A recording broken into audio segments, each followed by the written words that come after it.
Hello friends, इस video में जो बताने जा रहा हूँ वो बहुत इंपॉर्टेंट है। पॉलीमॉर्फिज्म किसी भी इंटरव्यू में अगर आप फेस कर रहे हो उसमें ज़्यादा चांसेस है कि पॉलीमॉर्फिज्म का क्वेश्चन रहेगा ही रहेगा। कहीं ना कुछ बहाना करके पॉलीमॉर्फिज्म आ ही जाएगा। तो पॉलीमॉर्फिज्म का कॉन्सेप्ट समझना बहुत इंपॉर्टेंट है और कॉन्सेप्ट थोड़ा सा कॉम्प्लिकेटेड भी है। अगर हम डेप्थ में जाएं और अच्छी तरीके से समझें तो थोड़ा सा टफ है ही, लेकिन इंपॉर्टेंस बहुत ज़्यादा है इसकी। इंटरव्यू में ऐसा नहीं हो सकता 90% इंटरव्यू में कि पॉलीमॉर्फिज्म ना पूछा जाए, वो पूछा ही जाएगा लगभग। पॉलीमॉर्फिज्म की जरूरत कहाँ से है पहले और उसका मतलब क्या है? पॉली मतलब होता है मेनी और मॉर्फिज्म का मतलब होता है फॉर्म। किसी एक चीज का मल्टीपल फॉर्म को कहते हैं पॉलीमॉर्फिज्म। जैसे मान लीजिए कि मैं जब पढ़ रहा होता हूं तो मैं स्टूडेंट हूं, जब मैं पढ़ा रहा होता हूं तो मैं टीचर हूं, राइट? जब मैं अपने बच्चों के साथ खेल रहा होता हूं तो फिर फादर हूं। तो एक ही बंदे का मल्टीपल फॉर्म हूं। बहुत सारे फॉर्म हैं, भगवान के बहुत सारे फॉर्म्स हैं। तो ये सब जो एग्जाम्पल है ना, ये पॉलीमॉर्फिज्म के एग्जाम्पल है। और आज डिमांड उन्हीं का ही है जो मल्टीपल काम कर सकता है एक टाइम पर। अगर मान लीजिए एक कंपनी में आप काम करते हो और वहां पर एक ही काम करते हो और बोलोगे कि नहीं मुझे तो कुछ और आता ही नहीं है, मैं तो सिर्फ यही कर सकता हूँ, तो डेंजर जोन में हो मतलब आप। लेकिन अगर आप कहते हो कि नहीं मुझे तो 10 चीजें आती है, मैं 10 चीजें कर सकता हूं, इसका मतलब है कि आपको निकालने से पहले 10 बार सोचेगा कि वो निकाले कि नहीं निकाले, मेरा 10 काम रुक जाएगा, राइट? तो इसीलिए आज के टाइम में ये पॉलीमॉर्फिज्म का होना बहुत जरूरी है। जो एक बंदा मल्टीपल काम करता हो, एक कॉन्सेप्ट जो मल्टीपल चीजें इंप्लीमेंट कर देता हो, उसे बहुत यूजफुल माना जाता है। और पॉलीमॉर्फिज्म इसी कारण से भी बहुत इंपॉर्टेंट है। लेकिन ये कब यूज में आता है?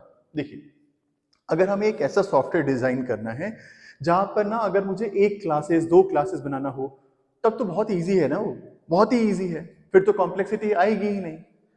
लेकिन मान लीजिए अगर आप एक ऐसा सॉफ्टवेयर डिजाइन कर रहे हो जहां पे 1000 क्लासेस बनाने हैं, 500 क्लासेस बनाने हैं, 100 क्लासेस बनाने हैं, अगर आपको वहां पर 100 क्लासेस को मैनेज करना बहुत डिफिकल्ट हो जाएगा।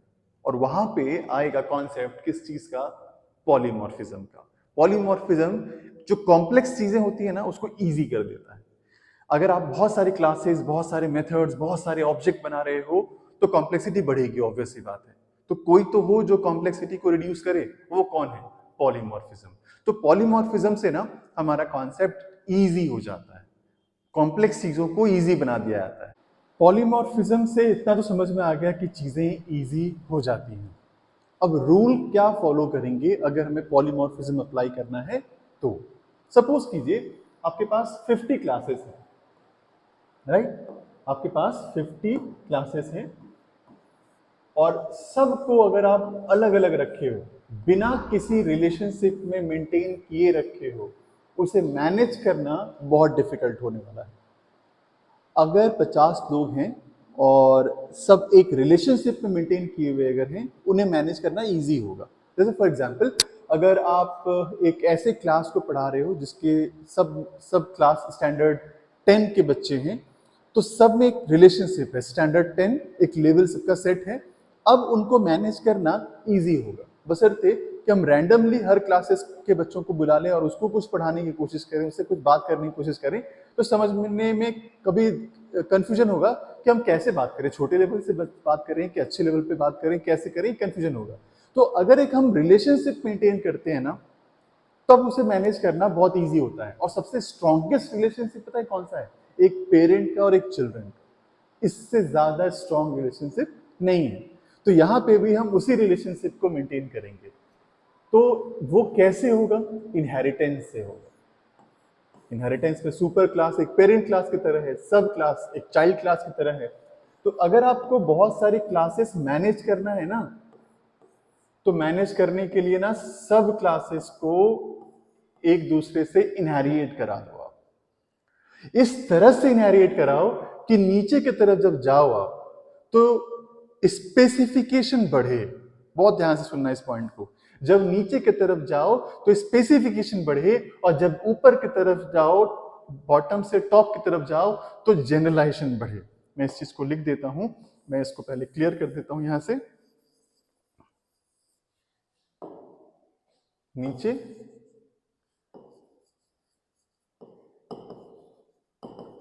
स्पेसिफिकेशन, ऊपर जनरलाइजेशन। कैसे कैसे ये चीज होगा?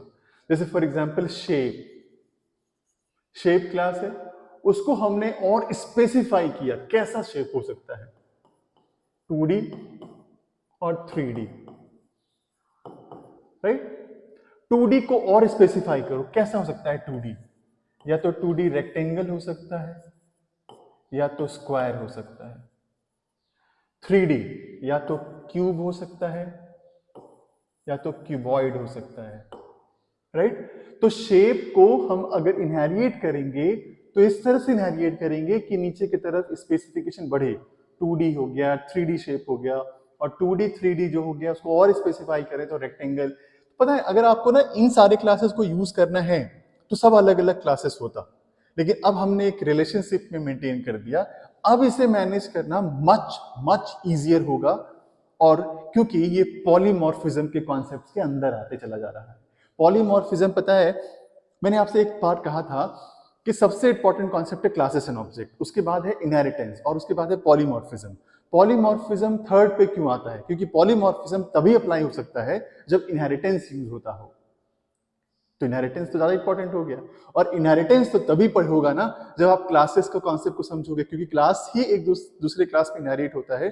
तो क्लासेस का इंपॉर्टेंस सबसे इंपॉर्टेंट है, लेकिन वो इसलिए आ रहे हैं ताकि कॉम्प्लेक्सिटी को रिड्यूस कर सके। पॉलीमॉर्फिज्म तक हम इसलिए आ पाए हैं क्योंकि पॉलीमॉर्फिज्म ही कॉम्प्लेक्सिटी को रिड्यूस करता है, राइट? तो पॉलीमॉर्फिज्म का पहला रूल यही है कि अगर आप चाहते हो पॉलीमॉर्फिज्म इंप्लीमेंट करना, तो सबके क्लासेस के बीच में इनहेरिटेंस रिलेशनशिप होना चाहिए, राइट? और वो इस तरह से होना चाहिए जिस तरह से मैंने आपको बताया है।